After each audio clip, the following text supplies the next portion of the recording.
दोस्तों थार सारा स्वागत है अपने यूट्यूब चैनल पर। और आज के वीडियो में आप पढ़ांगा विश्व भूगोल संबंधित बहुत ही महत्वपूर्ण प्रश्न जगह परीक्षा बार बार पूछी जाए। तो आज की क्लास अपनी बहुत ही शानदार होगी। पर ये क्लास की शुरुआत करने से पहला थारो एक निवेदन है कि आपने चैनल ने सब्सक्राइब कर लियो, यानी जो सब्सक्राइब वाला बटन है बिन जोर दबा दियो। ठीक है, थारा कोई रुपया कौन लागे, भी थारी मर्जी है, चैन बटन ना दबाओ तो ही रुपया कौन लागे, और दबा दोगा तो ही रुपया कौन लागे। ठीक है, तो घनी बकवास होगी। करा आज की क्लास की शुरुआत। पहला प्रश्न आ रहा है थारे सामने। पहला प्रश्न है कि निम्नलिखित में से कौन सा एक द्वीपीय महाद्वीप के नाम से जाना जाता है, यानी किस महाद्वीप ने द्वीपीय महाद्वीप कही जाए। तो थाने बताना है ऑप्शन थार सामने एशिया, यूरोप, ऑस्ट्रेलिया, अंटार्कटिका। तो जो आप ऑस्ट्रेलिया महाद्वीप है बिन थे विश्व के मैप में देखोगा तो बिन चारों ओर के पानी पानी है, यानी जल ही जल है। तो इसो यानी थे देखो द्वीप के हुए थाने बेरो होनो का जको ऐसो स्थल भाग बिंग चारों ओर के हुए जल ही जल हुए, तो वो हमारो के हुए यानी द्वीप हुए। तो द्वीपीय महाद्वीप के है किस हुए ऑस्ट्रेलिया, यानी ऑस्ट्रेलिया के चारों ओर थे देखोगा तो पानी पानी है। ठीक है, तो इंग राइट आंसर हो जाएगा सी नंबर ऑप्शन, यानी थारो द्वीपीय महाद्वीप किस हुए ऑस्ट्रेलिया। अगला प्रश्न देखो। अगला प्रश्न है कि निम्नलिखित में से किस महाद्वीप को पक्षियों का महाद्वीप के नाम से जाना जाता है। वो प्रश्न इंपॉर्टेंट है और थाने याद रखना है कि जको दक्षिणी अमेरिका महाद्वीप है बिन पक्षियों को महाद्वीप बोले तो बी नंबर ऑप्शन है जको अपनो सही हो जाएगा। और उत्तरी अमेरिका महाद्वीप है और दक्षिणी अमेरिका महाद्वीप के बीच एक जल संधि है, बिंग नाम याद रखियो। बिंग जल संधि का नाम है पनामा जल संधि। किसी पनामा जल संधि, पनामा एक नहरी है और पनामा जल संधि है। ठीक है, यानी उत्तरी अमेरिका महाद्वीप ने दक्षिणी अमेरिका महाद्वीप अलग करने वाली जल संधि का नाम क्या है, तो याद रखियो पनामा जल संधि। ठीक है, और पक्षियों महाद्वीप किन बोले दक्षिणी अमेरिका महाद्वीप ने, आई बात भी याद रखियो। ठीक है, अगला प्रश्न देखो कि निम्नलिखित में से कौन सा देश युगम अरल सागर के किनारे है, यानी अरल सागर थान पूछे गए है कि किसे दो देशांग सीमा पर स्थित है। तो याद रखियो जो थारो अरल सागर है वो कजाकिस्तान उज्बेकिस्तान की सीमा पर स्थित है। तो ए नंबर ऑप्शन राइट हो जाएगा। ठीक है, सीधी सीधी बात याद रखियो और परीक्षा में कई बार वो प्रश्न आ चुके हैं। ठीक है, अगला प्रश्न देखियो। चौथा नंबर प्रश्न है वो इंपॉर्टेंट क्वेश्चन है कि अमेरिका के बागड़ी बोलने लगे बीच में मैं हिंदी में बोलना पड़ेगा।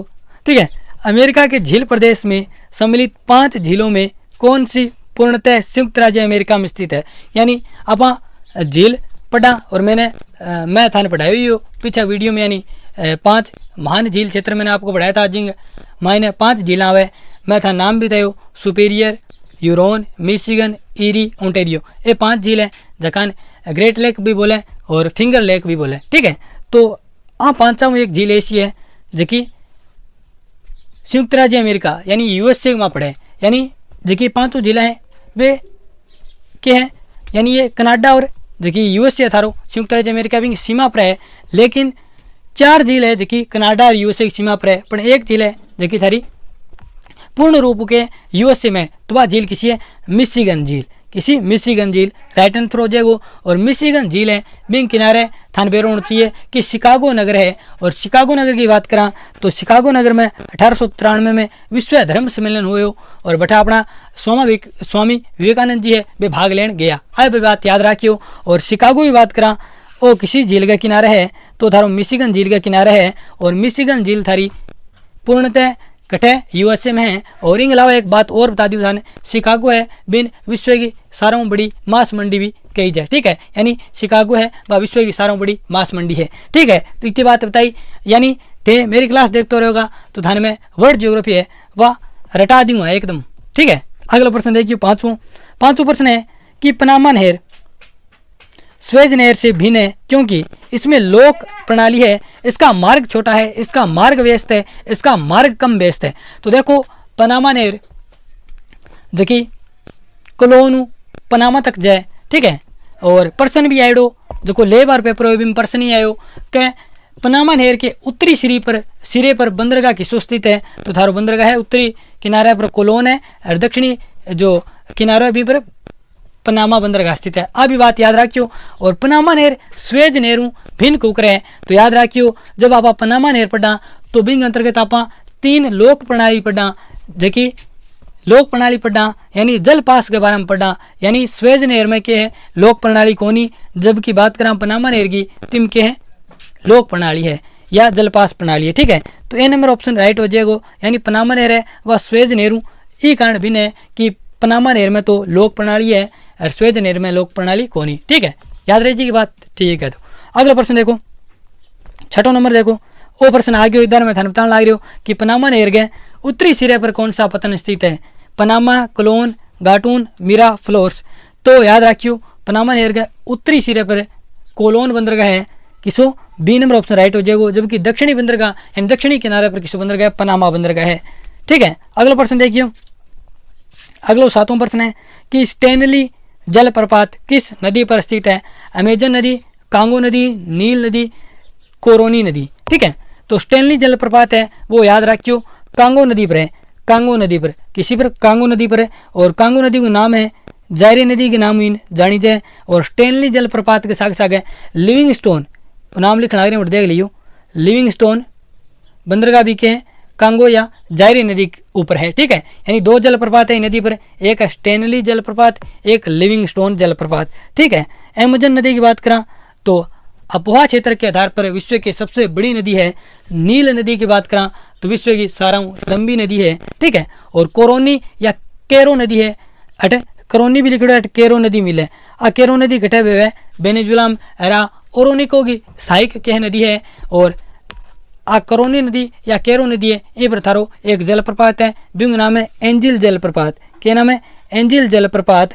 एंजिल जलप्रपात जो को विश्व को सारा ऊंचो जलप्रपात है, और कितनी ऊंचाई पर है तो 979 यानी 979 मीटर ऊंचा जलप्रपात है। ठीक है, इतनी बात बता दी, यानी याद रखियो सारी बातें, दूसरा सुन लियो। ठीक है, आठवां प्रश्न देखो कि नियाग्रा जलप्रपात किन दो झीलों के मध्य स्थित है, यूरोन एवं ओंटेरियो, इरी एवं यूरोन, इरी एवं ओंटेरियो, यूरन एवं सुपीरियर।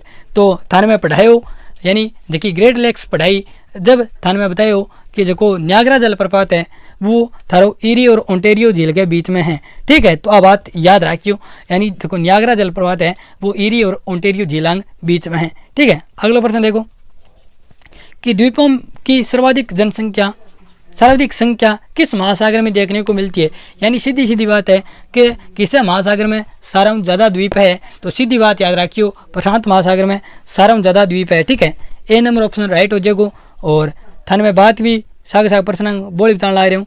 और 10वां प्रश्न देखियो कि निम्नलिखित में से किस द्वीप का प्राचीन नाम सैंडविच द्वीप है, फोकलैंड द्वीप, ग्रीनलैंड द्वीप, हवाई द्वीप, तुवालू द्वीप। तो ग्रीनलैंड की बात करा तो याद रखियो विश्व को सारा बड़ो द्वीप है। ठीक है, विश्व को सारा बड़ो द्वीप सुन लियो बट लिखी जगह नहीं। ठीक है, और बात करा कि किस द्वीप को प्राचीन नाम सैंडविच द्वीप हो तो याद रखियो हवाई द्वीप को प्राचीन नाम क्या हो, सैंडविच द्वीप। ठीक है, हवाई द्वीप को प्राचीन नाम हो सैंडविच द्वीप, और थारो हवाई द्वीप या सैंडविच द्वीप किसे महासागर में तो प्रशांत महासागर में है, और हवाई द्वीप है इन के बोले इन प्रशांत महासागर को चुराहो बोले, क्या बोले चुराहो, सुनी जटे यानी समकोण पर सड़क काटे बिन बोले चुराओ। ठीक है, तो हवाई द्वीप है बिन प्रशांत महासागर को चुराओ बोला है। ठीक है, याद रखियो, और हवाई द्वीप की राजधानी याद रखो तो रख लियो होनोलुल है। क्या है? होनोलुल, नाम देखो किसा का होनोलुल। ठीक है, याद रखियो। अगली देखो अगला प्रश्न का रूबल खाली है के, यानी रूबल खाली के सिस्टम है, सऊदी अरब को एक मरुस्थल है, इराक को एक मरुस्थल है, ईरान को एक पठार है, या ओमान को एक तेल क्षेत्र है। तो थारो याद रखियो रूबल खाली के वो सऊदी अरब को एक मरुस्थल है। ठीक है, रूबल खाली सऊदी अरब है बिंग एक मरुस्थल है। ठीक है, अगला प्रश्न देखियो 12वां कि निम्नलिखित में से कौन उष्ण मरुस्थल का उदाहरण प्रस्तुत नहीं करता। ठीक है, यानी 4 मरुस्थलों का नाम देड़ो था, इन 3 है जगह उष्ण मरुस्थल है, एक है जको शीतोष्ण मरुस्थल है यानी ठंडो मरुस्थल है। तो बात करा सारा की थान बेरो अफ्रीका में, और अफ्रीका थान बेरो है कितनी गर्मी पड़े, तो मतलब सारा के तारो के उष्ण यानी गर्म मरुस्थल है। थार देख लो ये तारो। ठीक है, तो थार देख लो ना तो थान बेरो है किसमें गर्म मरुस्थल है। कालाहारी की बात करा तो बुशमैन जनजाति का निवास है, और बुशमैन जनजाति कालाहारी मरुस्थल में रहे, और कालाहारी के एक गर्म मरुस्थल है। और गोबी मरुस्थल की बात करा तो थारो मंगोलिया में है, और गोबी मरुस्थल के एक के ठंडो मरुस्थल है। तो डी नंबर ऑप्शन राइट हो जाएगा। यानी जो गोभी मरुस्थल है वो ठंडा मरुस्थल को उदाहरण है। और ऊपर जो 3 है सारा बुस ओ कालाहारी थारो और थार ये सारा के गर्म मरुस्थल है। और गोभी मरुस्थल है कटे तो थारो मंगोलिया और चीन की सीमा पर है। ठीक है, यानी दोनों में है, याद रखियो। अगला प्रश्न देखो कि महाद्वीप कैसे अलग हुआ। बहुत ही बढ़िया प्रश्न है। ज्वालामुखी फटने से हुआ या फिर विवर्तनिक क्रियाओं से, यानी जो थारी प्लेट टेक्टोनिक जो क्रिया है बहु हो के फिर चट्टानों के बलन या भ्रंशन से हुआ या फिर उपयुक्त सभी। तो याद रखियो महाद्वीपांगों जो अलग हो या विस्थापन हो वो किन कारण हो, तो आपको याद रखियो विवर्तनिक क्रियाओं के कारण। यानी प्लेट है वंग माँ गति प्लेट गति करे और धीरे धीरे के दूर होने लग रही है। ठीक है, तो याद रखियो महाद्वीपीय विस्थापन को सिद्धांत पढ़े होगो अल्फ्रेड वेगनर। ठीक है, ना पढ़े हो तो जाके पढ़ लियो। बिंगो बताया है कि महाद्वीप है वो विवर्तनिक क्रियाओं से अलग हुआ। तो बी नंबर ऑप्शन थारो राइट हो जाएगा। अगला प्रश्न देखो कि सन सिटी अवस्थित है। सन सिटी आप पढ़ ली कोनी जोधपुर बा कोनी अटा ऑप्शन में कोनी। तो सन सिटी कहाँ स्थित है थाने बतानी है। ठीक है, तो इटली में है कि जापान में है कि मैक्सिको में है कि दक्षिणी अफ्रीका में। तो सन सिटी है जो थारी याद रखियो दक्षिणी अफ्रीका में है। ठीक है, थे कह दियो राजस्थान में, राजस्थान में कोनी कटे थारी सन सिटी दक्षिणी अफ्रीका में। ठीक है, और दक्षिणी अफ्रीका याद रखियो अफ्रीका महाद्वीप को एक देश है। अफ्रीका महाद्वीप में वो दक्षिण में ही पड़े जे कारण मेरे जान में नाम के है दक्षिणी अफ्रीका टेक दियो। ठीक है, अगला प्रश्न देखो 15 कि तस्मान सागर किसके मध्य अवस्थित है। उत्तर व दक्षिण अमेरिका के मध्य है, भारत व श्रीलंका के मध्य है, ऑस्ट्रेलिया व न्यूजीलैंड के मध्य है, साइबेरिया व अलास्का के मध्य है। तो सीधे साधे थाने मैं बता दूं देखो तस्मान सागर है वो जो ऑस्ट्रेलिया और न्यूजीलैंड के बीच में है। कटे ऑस्ट्रेलिया न्यूजीलैंड के बीच में, याद रखियो। ठीक है, अगला प्रश्न देखो 16वां प्रश्न आ रही है सामने कि विश्व में क्षेत्रफल की दृष्टि से सबसे बड़ा सागर है जापान सागर, दक्षिणी चीन सागर, भूमध्य सागर, काला सागर। अब दोनों याद रखियो बात कि सारों क्षेत्रफल की दृष्टि में सारों बड़ो महासागर किस है प्रशांत महासागर, और क्षेत्रफल की दृष्टि में सारों बड़ो सागर वो किस है दक्षिणी चीन सागर। बी नंबर ऑप्शन राइट हो जाएगा। ठीक है, यानी दक्षिणी चीन सागर है वो क्षेत्रफल की दृष्टि में विश्व को सारों मोटो के सागर है। और महासागर की बात करें तो सारा जानो ही प्रशांत महासागर। अगला प्रश्न देखो 17वां प्रश्न कि कौन सा जल डमरू मध्य ऑस्ट्रेलिया और तस्मानिया को पृथक करता है। यानी किसी जल संधि है जल डमरू मध्य है जो को ऑस्ट्रेलिया और तस्मानियन के अलग करें तो किसो करें बोस जल डमरू मध्य। याद रखियो और जाके मैप में देखियो, यानी थार फोन में मैप है मैप काटियो और फिर देखियो ऑस्ट्रेलिया महाद्वीप पर जाइयो मैप काट के और बिंग जस्ट नीचे तस्मानिया थान दिखागो और आंग बीच में ये जूम करूँगा नहीं दोनों ऑस्ट्रेलिया तस्मानिया के बीच में थे जूम करूँगा तो थाने बट लिखो होगो बोस स्ट्रेट। ठीक है, तो बिंग मतलब क्या है जबकि तस्मानिया और ऑस्ट्रेलियन अलग करे बाप की थारी किसी जल संधि है बोस जल संधि या बोस स्ट्रेट। ठीक है, देखिए जागे अगला प्रश्न देखो 18वां प्रश्न देखो किस नदी को यूरोपीय व्यापार की जीवन रेखा कहा जाता है। टेम्स को, राइन को, वोल्गा को, सीने को नहीं सीन है। ठीक है, तो देखियो यूरोपीय व्यापार की जीवन रेखा तो किसी ने बोला राइन नदी, क्योंकि राइन नदी है वह यूरोप की कोल रिवर भी बोला यानी कोयला नदी भी इन बोले। राइन नदी के बोला कोयला नदी और जो को यूरोप को व्यापार है बिंग में बहुत बड़ो योगदान दे, यानी एक स्थान दूसरे स्थान पर पहुँचाने में चीज़ा में बड़ो योगदान दे और जलमार्ग प्रदान करे, आंतरिक जलमार्ग प्रदान करे यूरोप के देशान।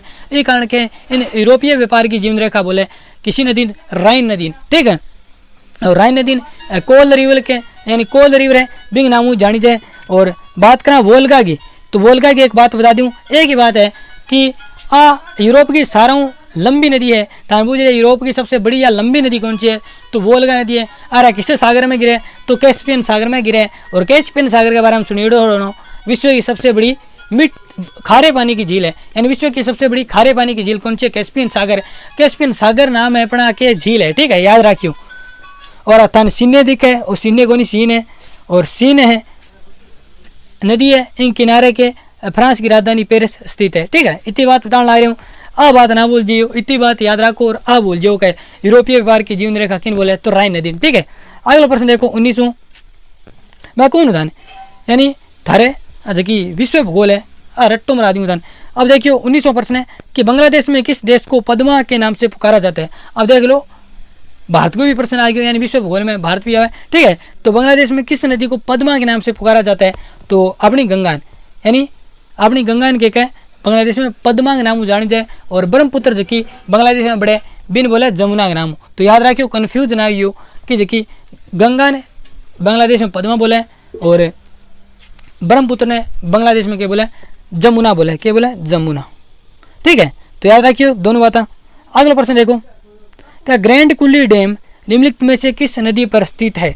तो प्राणा नदी पर, कोलंबिया नदी पर, नील नदी पर, जेमेंजी नदी पर। अब देखो प्रश्न जो थारो विश्व भूगोल पढ़ो है ना पढ़ो है तो मैं पढ़ा दूंगा थाने, ठीक है। तो पढ़ लियो, यानी मैं थाने 2-3 महाद्वीप करा दिया हूँ, वहाँ वीडियो डिस्क्रिप्शन में लिंक थाने दे दूंगा, देख लियो, और डीपली पूरा कराया है, ठीक है। तो ग्रैंड कुली डैम है, अभी वो देखो उत्तर किए कटे। तो प्राणा नदी की बात करा तो थे अगर दक्षिण अमेरिका महाद्वीप पढ़े हो तो थे बिल्कुल पढ़े होगो कि प्राणा नदी क्या है? प्राणा नदी दक्षिणी अमेरिका की नदी है। और एक थानी थी बात बेरो यानी कि ग्रैंड कुली डैम है देखो उत्तरी अमेरिका महाद्वीप में है। तो कोलंबिया नदी है हम के ब उत्तरी अमेरिका महाद्वीप में बेव है, इनको मतलब राइट आंसर वही होगा कि ग्रैंड कुली डैम है तारो कोलंबिया के नदी पर है, ठीक है। क्योंकि नील नदी अफ्रीका की है, जेम्बेजी नदी अफ्रीका की है, और प्राणा नदी दक्षिण अमेरिका की है। तो थारो इतो ही पटेड़ो वाले है कि ग्रैंड कुली डैम है वो उत्तरी अमेरिका में, तो थे ये पर्सन को राइट आंसर दे दो। ग्रैंड कुली डैम याद रखियो किसी नदी पर है? कोलंबिया नदी पर है। उत्तरी अमेरिका की सबसे लंबी नदी है जो प्रशांत महासागर में गिरती है, यानी प्रशांत महासागर में गिरनारी उत्तरी अमेरिका महाद्वीप की सारा लंबी नदी है, ठीक है, याद रखियो। यानी ग्रैंड कुली बांध कोलंबिया नदी पर है, ठीक है। अगलो देखो प्रश्न कि निम्नलिखित में से कौन एक भू आवेष्टित देश है? भू आवेष्टित को मतलब लैंड लॉकेड कंट्री है। अब तो समझ में आ गया, स्थलबद्ध देश है, यानी जगह ऐसो देश जगह चारों ओर देश ही देश है, यानी पानी कौन बेड़ो, तटीय सीमा साझा कौन कराए, ठीक है, सीधी बात है। तो चिल्ली की बात करा, अगर तार दक्षिण अमेरिका महाद्वीप पटेड़ो है तो थे बता उसको, क्योंकि दक्षिण अमेरिका महाद्वीप का 13 देश है, बमू 2 देश हिस्सा है जगह स्थलबद्ध है, लैंड लॉकेड है, किसा किसा बोलीविया और पराग्वे। तो पराग्वे तो ऑप्शन में कौन, बोलीविया है, तो बोलीविया के होगो बी नंबर ऑप्शन राइट हो जाएगो। और बोलीविया की एक बात और बताऊं, इंग राजधानी है लापाज। के राजधानी इंग लापाज, जो कि विश्व की सबसे ऊंचाई पर स्थित राजधानी है, ठीक है। सारा ऊंची स्थित राजधानी आई है किसी लापाज, जो कि किंग राजधानी है, किस देश की राजधानी है? बोलीविया की। और बोलीविया के एक स्थलबद्ध देश का उदाहरण है, यानी दक्षिण अमेरिका महाद्वीप का 2 स्थलबद्ध देश है, बोलीविया और पराग्वे, ठीक है। अगला प्रश्न देखो कि सदाबहार वर्षा वन कहाँ पाए जाते हैं?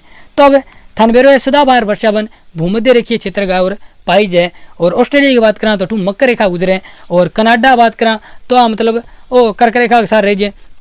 और फ्रांस की बात करा वही ऊपर रह जाए, इनको मतलब ब्राजील से के भूमध्य रेखा गुजरे, इनको मतलब ब्राजील में के वर्षा यानी सदाबहार वर्षा वन पाए जाएंगे। और ब्राजील में ही जगह ये सदाबहार वन पाई जाए अन बोले सेलवास। क्या बोले? सेलवास। तो बात याद रखियो, समझ में ना आवे मन लागे चुंदी चढ़ने लाग रही होगी थारे, जे पहली बारी पढ़ने लाग रहे होते तो थारे चुंदी पक्की चढ़ने लाग रही है, यानी ब्राजील है यूँ भूमध्य रेखा गुजरे, यूँ मतलब सदाबहार वन ब्राजील में पाई जाएगा, ठीक है। क्योंकि जगह 3 देश और दे रखे ऑस्ट्रेलिया कनाडा फ्रांस, अठू के कि हटाकर भूमध्य रेखा कौन गुजरे, के तो ऊपर रह जाए, के भूमध्य रेखा नीचे रह जाए, यूँ मतलब जगह भूमध्य रेखा के क्षेत्र यानी भूमध्य रेखा के पास जगह देश है, यानी जगह भूमध्य रेखा गुजरे वहाँ पर के सदाबहार वन पाई जाए, ठीक है।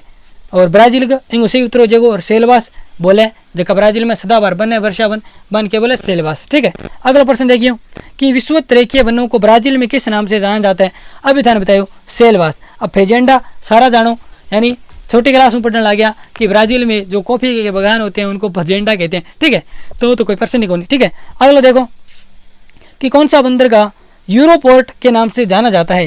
वो इंपॉर्टेंट क्वेश्चन है। हैम्बर्ग, लंदन, रोटरडम और लिस्बन। तो याद रखियो जो थारो यूरोपोर्ट है किंग नाम जान जाए, यानी क्या नाम जानी जाए? तो रोटरडम जो बंदरगाह है बिन यूरोपोर्ट के नाम जानी जाए, ठीक है। मेरे चुन सेठ की यानी जो यूरोपोर्ट है के नाम से जाना जाता है, यानी किस बंदरगाह को यूरोपोर्ट के नाम से जाना जाता है? तो था रोटरडम जो बंदरगाह है कटा है नीदरलैंड में है, ठीक है। और इनके बोले यूरोपोर्ट का नाम जानी जाए, ठीक है। अगला प्रश्न देखो, और आज का लास्ट प्रश्न है, इंपॉर्टेंट क्वेश्चन है। थे घास का मैदान तो पढ़े होगा और बहुत सारा प्रश्न पढ़े होगा थे, वेल्ड के बारे में पढ़े होगा थे, प्रेरीज और पंपास और लानोज और कैंपोज अगर थे विश्व को भूगोल पढ़े हो तो ऐसा प्रश्न पढ़ा होगा। तो अटे दे रहा है कि पेंडंग क्या है। पेंडंग क्या है? अमेजन की सहायक नदी, ऑस्ट्रेलिया की एक झील, स्थानांतरणशील कृषि पद्धति या दक्षिणी पूर्वी एशियाई उष्ण कटिबंधीय घास भूमि। तो याद रखियो यानी थे आप रटो मारे वहाँ के वेल्ड दक्षिण अफ्रीका में शीतोष्ण कटिबंधीय घास का मैदान है, डाउन्स ऑस्ट्रेलिया में है, दक्षिणी यानी वे शीतोष्ण कटिबंधीय घास का मैदान है। लेकिन पेंडंग याद रखियो जो दक्षिणी पूर्वी एशियाई देश है जका Myanmar, Thailand, Vietnam, Cambodia, Laos, Brunei, Philippines सारा देश है नहीं, इंडोनेशिया, मलेशिया, सिंगापुर यानी हम के जकी घास भूमि है उष्ण कटिबंधीय घास भूमि है बन बोले पेंडंग। ठीक है, तो याद रखियो डी नंबर ऑप्शन राइट हो जाएगा। तो दोस्तों आती है यानी आ अपनी विश्व भूगोल संबंधित बहुत ही महत्वपूर्ण क्लास ही। और थान क्लास किए लगी तो कमेंट बॉक्स में जरूर बताइयो और सब्सक्राइब बटन दबा दियो क्योंकि तारा कोई रुपया को लगे पर भी थारी मर्जी है दबाओ चाहे ना दबाओ। ठीक है, तो क्लास क्या लगी यार जरूर बताइयो। अगर बढ़िया लगी है तो लाइक कर दियो और थारे बेलियाँ सागे शेयर कर दियो, दोस्तों सागे ना बेलियाँ सागे शेयर कर दियो। ठीक है, धन्यवाद, मिला नेक्स्ट वीडियो में। जय हिंद, जय भारत।